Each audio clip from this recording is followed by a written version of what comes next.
সজীবের ক্ষেত্রে আমি যেটা দেখেছি, ও অন্যান্য মেয়েদের সাথে ফিজিক্যাল করে, বাট প্রেম একটা কিন্তু অন্যরকম জিনিস। প্রেম জিনিসটা আমি কারোর মধ্যে দেখি নাই সত্যি বলতে, ঠিক আছে।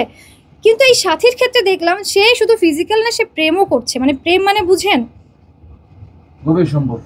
ও 1000টা মেয়ের সাথে থাকুক, আমার সামনেই তো 1000টা মেয়ের সাথে থাকছে, তাহলে সাথীর সাথে থাকলে আমার সমস্যা কোথায় বলেন?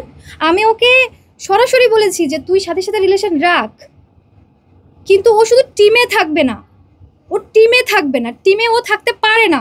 কারণ যে টিমটা ভেঙে যাচ্ছে, দেখেন আমি কিন্তু কাজ করি না, আমি কিন্তু খুব একটা কাজ করি না, বাট অনেকেই আছে যারা কাজ করে খায়। আমি কিন্তু ওই ভিউ দিয়ে টাকা কামাই না, ঠিক আছে, কিন্তু অনেকেই আছে কামাই, এটা দিয়েই পেট চলে না। সেক্ষেত্রে আসলে আমি কোনো কিছু দেখিনি। শ্যুট তো আসলে কাজের জায়গা, ঠিক আছে। শ্যুটে গিয়ে কারোর সাথে কিছু করতেও আমি যতদিন কাজে ছিলাম আমি দেখিনি। আর আমার সাথে আমি কিন্তু আমার সাথে সব কিছু ক্লিয়ার করে দিছি, এর আগে পিছে এক ফোঁটাও কিন্তু কিচ্ছু নেই, ঠিক আছে। আর অন্যান্যদের ক্ষেত্রে যেটা বলছি, আমি আসলে অন্যান্যদের ক্ষেত্রে শ্যুটে গিয়ে কখনোই কিছু দেখিনি, ঠিক আছে। আর হচ্ছে তবে ওই যে সাথীর ক্ষেত্রে আমার কাছে, কারণ যখন থেকে শুরু হয়েছে তখন থেকে তো আমি আর যাইনি শ্যুটে, তো সেটা তো আমার চোখে পড়ার কথা না।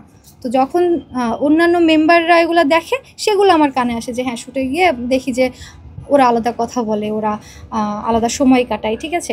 মানে সময় কাটায় বলতে ওই সময় কাটানো না, ধরেন আলাদা কথা বলা, মানে শ্যুট তো শ্যুটই, আপনার সারাক্ষণ কাজের মধ্যেই থাকতে হয়, ঠিক আছে। এরকমই হতে পারে। এত বছরেও সেই দুর্বলতা যখন ছিল না, এখন এসে সেই দুর্বলতাটা কেন তৈরি হবে? আর সাথীর সাথে বিষয়টা আমি ক্লিয়ার করেছি, সাথে সাথে রিলেশন থাকলেও কোনো যায় আসে না, ঠিক আছে। তো আমি তাদের জায়গা থেকে বলছি, যেসব মেম্বাররা সাফার করছে আমার নিজের চোখে দেখা, আমি তখনও দেখেছি, এখনও দেখতেছি। তখন ওরা কষ্ট করে এই প্র্যাঙ্কিংটাকে বড় করছে।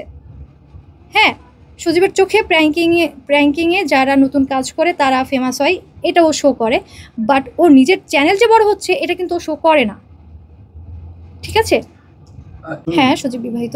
সজীব বিবাহিত। দেখেন, সজীব কিন্তু আমার কথাই চলে না।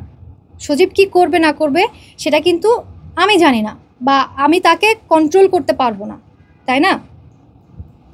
তো এক্ষেত্রে যদি সজীব হচ্ছে কারোর সাথে কিছু করে, আমার তাকে বলাটা, এই যে আসলে কি বলবো, মানে এক্স্যাক্টলি মামিকে, মানে সুমাইয়া আমার ছোট, তো সুমাইয়াকে এই সাথীর কথাটা আমি কিন্তু বলতে চেয়েছিলাম, আমি ওকে ফোন দিয়েছিলাম, ঠিক আছে, যে মানে বলতে চেয়েছি কি, মানে আমি অনেক যখন শুনতেছি, ঠিক আছে, আমি তখন শুধুমাত্র সুমাইয়াকে ফোন, মানে মেসেজ দিয়েছিলাম যে সুমাইয়া কী অবস্থা, তুই কোথায়, ঠিক আছে।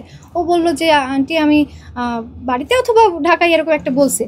তখন আমি ওকে বললাম যে তুই বাড়িতে বেশি থাকিস না, এখন একটু ঢাকাতে বেশি থাকার চেষ্টা করিস, ঠিক আছে।